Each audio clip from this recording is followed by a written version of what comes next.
Hello guys, ngayong araw ay pumunta kami ng Dibangan.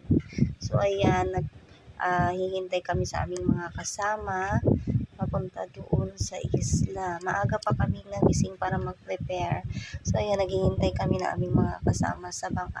Nakakatakot guys dahil first time ko sumakay ng ganito kalaking bangka. Yan, yung aking mga kasama, oh. Naiinip na yan sa paghihintay kasi ang tagal dumating ng aming mga kasama. Tingnan nyo naman yan, bago pa lang sila dumating, itong pinakahihintay namin na last na ba ito or basta may hintay kaming last na silang dumating. So ayun, bago kami nakaalis, pa-video muna tong isa na tong kasama ko para hindi siya maboring kasi bored na talaga. Maaga pa kaming nag-prepare, alas 4. Tapos halos 7:20 na kami nakaalis ng pier ng Taytay. So ayan guys. Yan, nagbiyahe na kami. Parang madilim-dilim na yung panahon. Pero go lang dahil para sa aming activity nga ganapin sa Dibangan Island. So ayan guys, way na kami to Dibangan. So nakakatakot guys kasi ayan, malalim yung dagat, diba? Tapos first time ko lang sumakay sa, talagang nakakatakot siya. Pero in-enjoy ko na lang. Nung nasa biyahe na, natanggal naman yung takot ko at talagang na-enjoy ko naman yung biyahe. So, ayan, harating kami ng Dibangan. Nag-prepare kami ng aming pagkain. So, ayan yung mga pagkain na dala namin, ng aming mga kasama. Yan. At tingnan nyo, may mga puto, sapin-sapin. Okay. Lakas pa ng dito, ng tumulo yung tubig. Yan. Kasi tumutulo pala yung tubig dito galing sa itaas. Ayan, meron kaming mangga na binalatan. Ako nga pala nagbalat ng mangga at saka ng pinya dito. So guys, ayan, aming pika-pika para hindi kami magutom habang nakatambay at naghihintay. Ayan, ma-prepare lahat ng pagkain. So ayan, meron pa kaming adobo. May dala kasi silang kalan. So nagluto kami ng adobo manok na dala ni Ma'am Yoli. May dala din naman kami chicken adobo, pandagdag sa ulo. At ito ay niluluto naman ni Ma'am Rona, yung ano bang tawag dito? Yung fishball ng squid ball pala. Yan.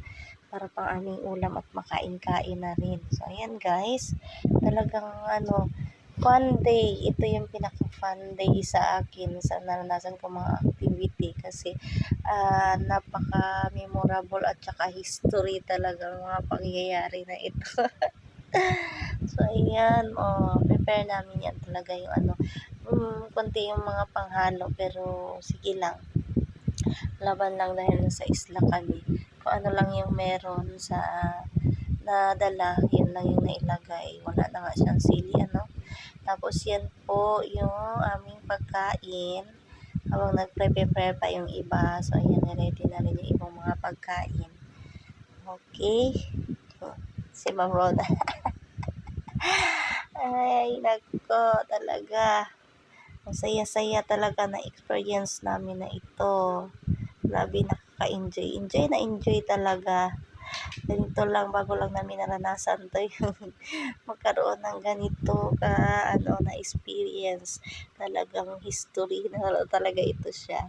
Yan yung ang ganda dito guys, ang ganda dito sa Dibangan, ang ganda pumunta dito. Talagang napakaganda ng view, ang ganda ng dagat, ang ganda mamasyal dito. So ayan yung kanilang island. Maliit lang siya na island pero maganda siya. So, ayan. Ako ay naghuhugas dito sa dagat ng kaldero na paglulutuan ng sauce. Kasi nga wala kaming dalang tubig pang hugas.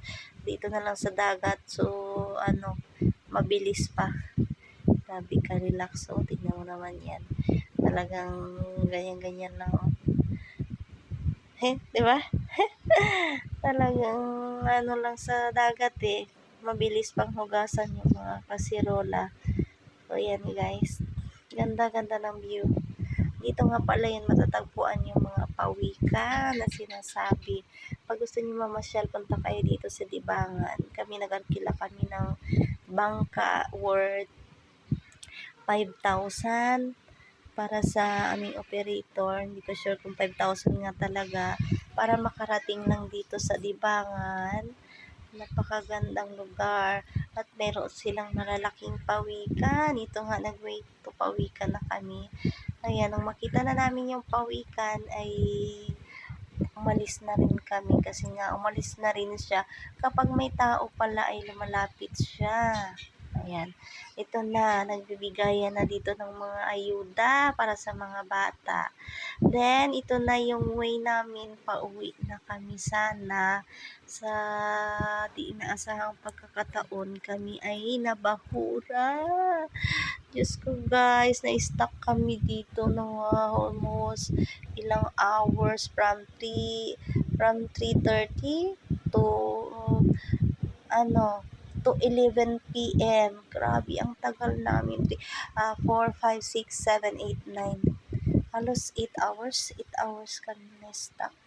7 to 8 hours kaming na-stuck dito sa Bahura kasi nga ay pumatong yung aming malaking bangka sa coral, so hindi kami makaalis.